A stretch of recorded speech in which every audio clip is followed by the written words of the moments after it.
Good afternoon or evening or morning, wherever you are. My name is Robert Rowen, and my guest today is one of my greatest friends, Dr. Howard Robbins.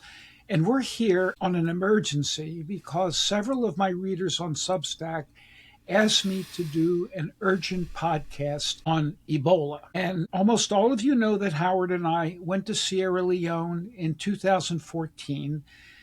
The reason why is at that time, I had been using Ozone for about almost 30 years. And I believe I know its chemistry and biochemistry as well as anybody on the planet, except the principal researchers such as Sylvia Menendez. And in 2014, I started doing some investigation, and I saw a report that said that Ebola, among other viruses, requires what's called reduced thiol groups, SH groups, to retain infectivity, to attach onto the cell, open the cookie jar, and plop in. Sulfhydryl groups are extraordinarily sensitive to what's called redox, oxidation reduction. Sulfhydryl groups are rich in electrons. If you take electrons away, you lose the hydrogen, the SH, and then the sulfurs directly link. And that's how enzymes turn off and on, by that particular reaction. Well, viruses, same thing. There's article after article on polio, on CMV, on Norwalk virus, on many viruses, maybe all, requiring reduced thiol groups. And I thought, oh my God, we have magic in our hands with Ozone, because it's going to go after those thiol groups immediately and oxidize them. And when that happens, the fingers that the virus uses to open the cookie jar get chopped. And now it can't get in.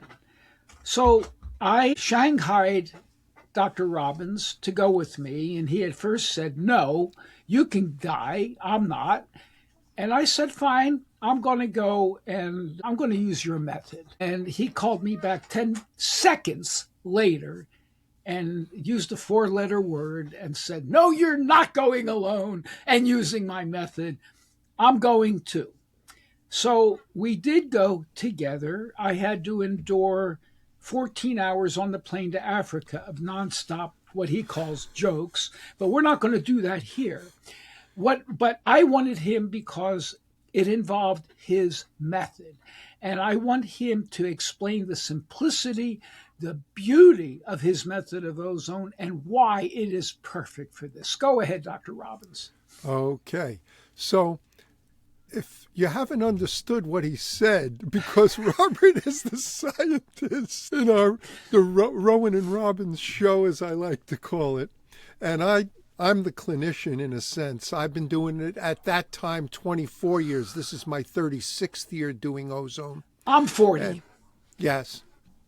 He has more years on it than me, 4 more years, but we've done over 430,000 treatments in my clinic, and 385,000 plus were on the direct IV method. And just to make it a little bit easier, the virus is surrounded by these sulfhydryl groups, these SH groups, and they glue into a cell and allow the virus to replicate. Ozone has a marked affinity for those groups, and they punch holes in this outer layer of the virus shell and get in and then inactivate the virus so it can't replicate, and eventually it just dies off because it can't make more. So that's what's going to happen. Now, the direct IV method is probably the oldest method of intravenous ozone therapy.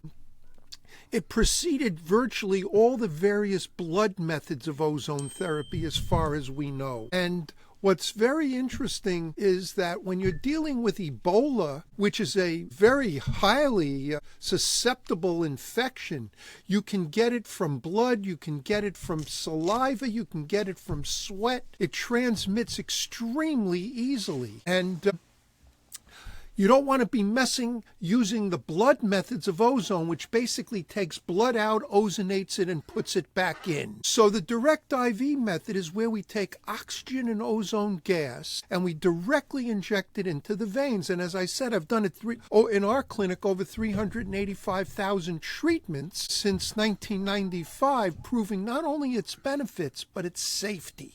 And that's a very important word. It requires virtually no expense to the doctor and clinic in terms of outlay. You need an ozone generator, of course. You need oxygen, and you need a simple syringe with a very small gauge butterfly set that they use on newborn and premature babies when they need IV. So you get little teeny bubbles going into the vein, dissolving rapidly into the blood, creating chemicals, your natural immune chemicals in your blood by meeting naturally made glutathione that your body has. At the same time, we do believe some of the ozone molecules may attach onto the empty iron molecules on each red blood cell and go around as O3 as well.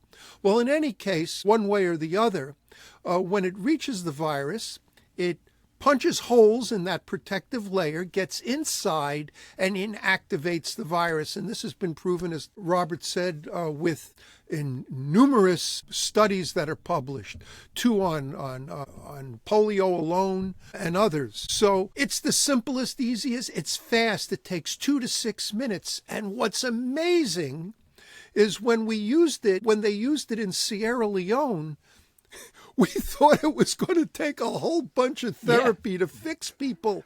2 treatments. The doctors that were sick got well and went back to work. And the good news is we were published in August of 2016 in the African Journal of Infectious Disease. It's shocking to me that appeared in the African Journal of Infectious Diseases. And that's where these countries would publish their infectious disease material. And they haven't picked this up. I want to elaborate on something as well. Ebola is a stealth and vicious virus. When you get it, and as Howard says, you get it very easily. Now, it's not super transmissible. It's not transmitted yet by aerosol. You have to touch. It's contact. But it comes out, it exudes onto the skin of infected people. And if you touch, and their burial rites are such that they touch the body, you get infected. And that way it's highly transmissible. Now, you may not have symptoms for days, maybe even a couple weeks. It hides out. The immune system doesn't see it. And then when it comes out, the immune system goes bonkers. And it just pulls out its all of its armaments, bazookas, nukes, everything it can to quell this thing, and it creates what's called a cytokine storm of inflammation. And when it does that, it injures things. It injures you. It injures your blood vessels. You bleed. That's why it's called hemorrhagic fever. And you have this unbridled inflammation. So ozone has some miraculous effects. Sylvia Menendez of Cuba showed that it is as or more effective than the powerful steroid dexamethasone in suppressing the worst of the inflammatory mediators, TNF alpha. Oh my God. So for the cytokine storm, we have perfection. What else does ozone do? Ozone stimulates the red blood cells to release more oxygen. Well, when you're starving of oxygen, because of all of the inflammation, that's exactly what you need. Ozone also improves circulation by making red cells more flexible so that they can get through capillaries that are smaller by flexing and squeezing through. And it upregulates mitochondrial metabolism. So I saw this. I knew this. I said, Scott, everything we need for Ebola, let's try it. And as Dr. Robbins said, we were floored at the near instantaneous response. And Howard, you can tell the story of getting kicked out of Sierra Leone. Just to explain to people, translation of what you just heard. Okay. The virus enters your body, it starts replicating, and your body begins fighting right away. And once you become infected with it and you start to react, within 10 days you're going to be dead, because all your immune system is building up, and like a jack-in-the-box, by the 10th day it releases, and it's your own immune system that's actually killing you. By this jack-in-the-box release of immune products. Now, ozone, correction, the immune system doesn't start doing that immediately. The virus is hiding out stealth, and then the immune system goes crazy, like you said.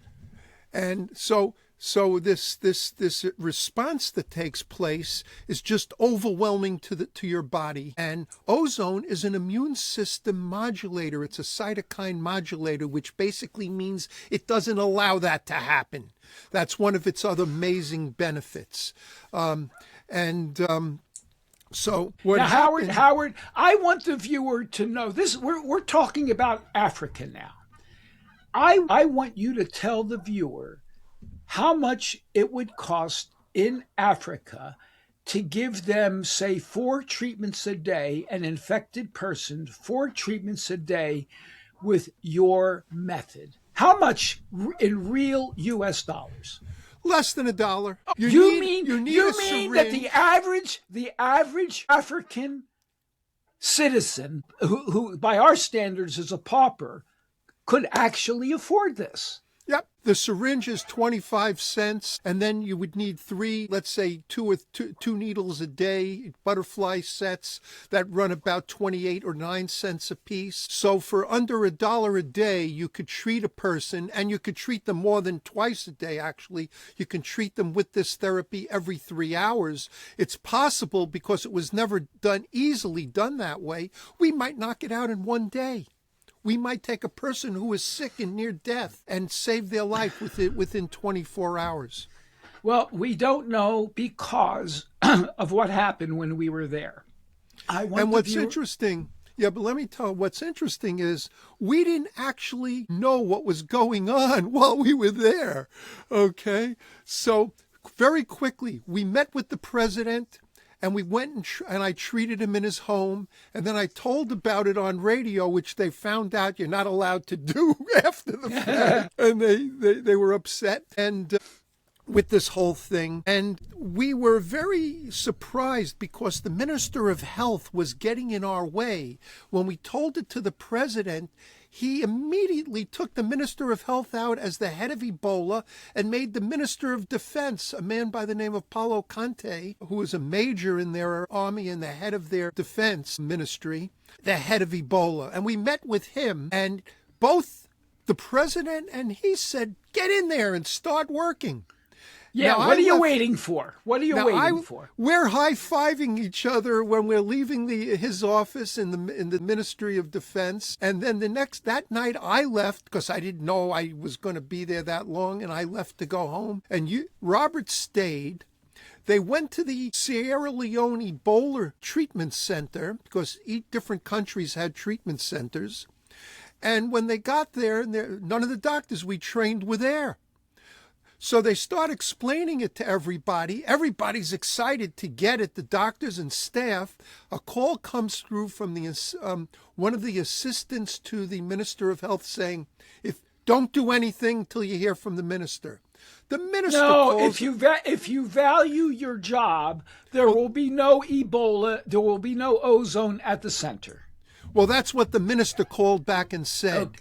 So they had to, none of them took it. They had to sneak it in for the doctors who had become sick. 5 out of 5, 100% was saved. And I treated one who I didn't know when we were training them. He comes in the day after the first day of training, and he's saying he's not feeling good. He was sweating.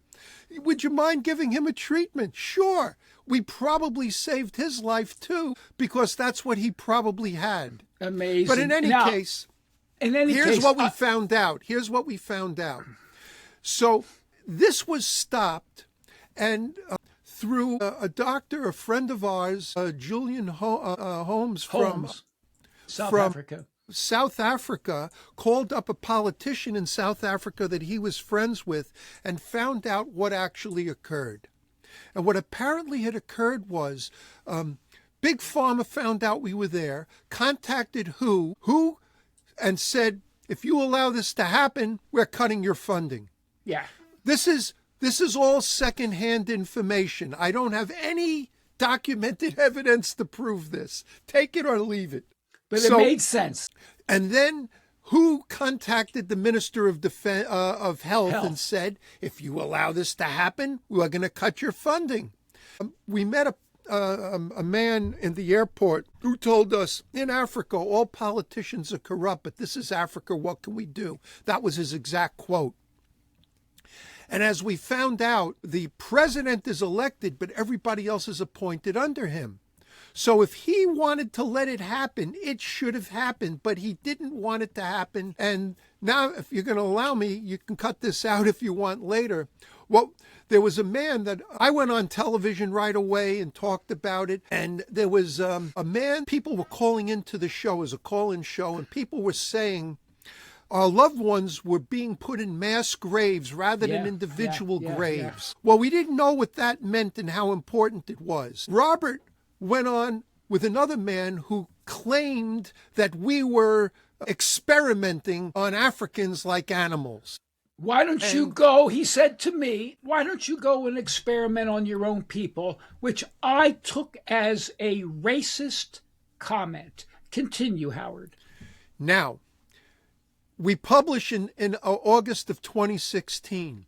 In February of 2017 on MSNBC, they do an expose saying $3.5 million went missing in Sierra Leone that was earmarked for Ebola.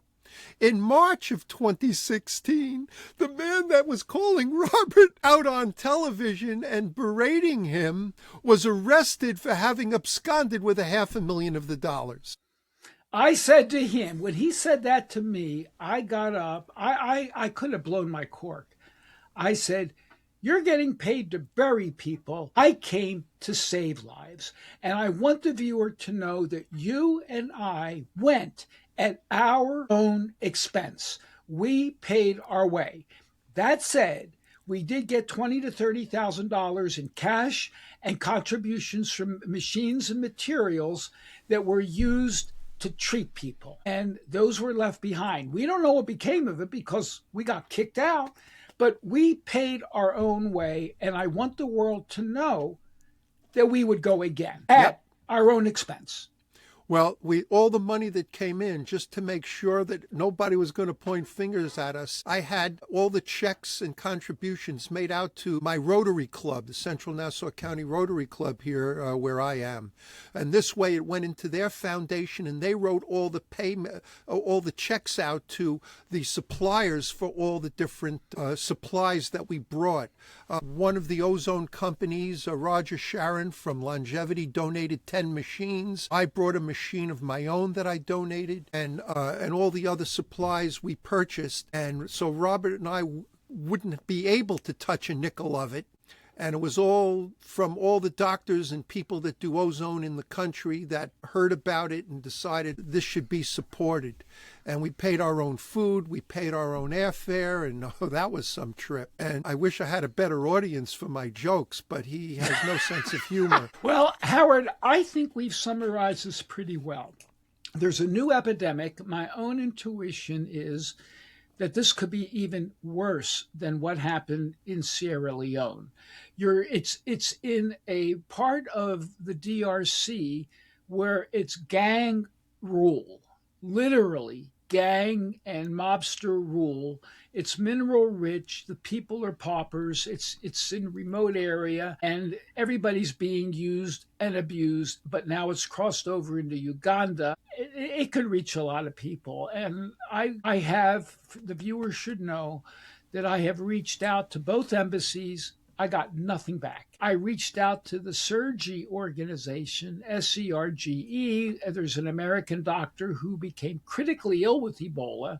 I believe he's still alive. He was evacuated to Germany. They're the only response I got, and it was a thank you and said, please pray for our doctor. So I'm putting this message out to the world. This is not patentable. No one is going to make a buck on this. The only benefit that's going to come out of this is that lives could be saved at no risk. That's the big thing. This doesn't involve vaccines. It doesn't involve drugs. It doesn't involve anything that's ever been known to hurt anybody.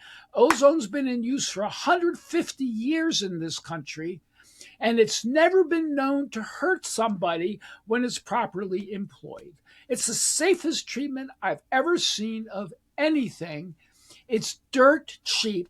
It leaves almost no medical residue, even though it's a blood treatment. Yes, there's a butterfly needle that's very easy to take care of. So it's absolutely ideal to treat somebody who is sick, who otherwise could have a 60% risk of dying. Howard, I promised I would keep this short, and well, tomorrow, go ahead. Tomorrow I'm going to be reaching out to the DRC's mission to the UN because I'm in New York City. My office is in Manhattan. I'll be reaching out to the DRC's mission by phone. I've spoken to them a long time ago, but I'll try again. And I'm going to try and contact Uganda's mission to the UN and their ambassadors there and see if I can't meet with them in the city, give them copies of our published papers, because we're published in medical journals on a whole bunch of issues with ozone, and particularly this one, and see if we can't get an opportunity either go there and train doctors or have them send doctors here for training. Either one would work fine.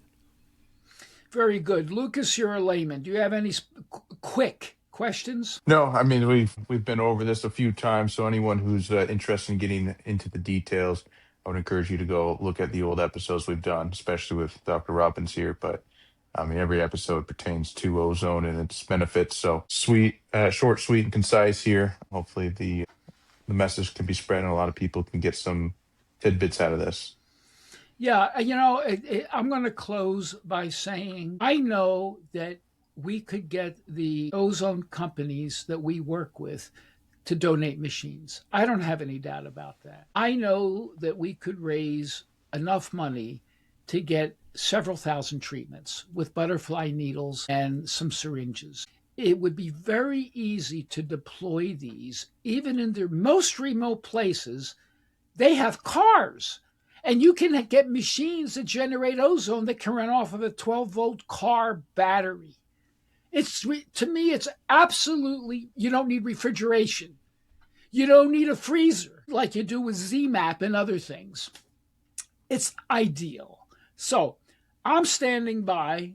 Dr. Robbins is standing by. And anyone out there who has interest in this, let us know. We're easy to reach. Howard, thank you so much for being on with me. You're more than welcome. If people want to call me and if they know of anybody that might be able to be helpful with this, please reach out to them. My number in Manhattan is 212-581-0101. That's 212-581-0101. Thank you very much. Appreciate it, Howard. I wish I could say it was a pleasure, but this is a very serious thing, and there's nothing pleasurable about it. We'll be risking our lives to go there if we go there again. And for that matter, we don't know if a doctor comes to us whether or not he or she is infected. So we're going to have be shooting up. Well, we'll be shooting up every day like we did in Sierra Leone. Thank you so much, Howard.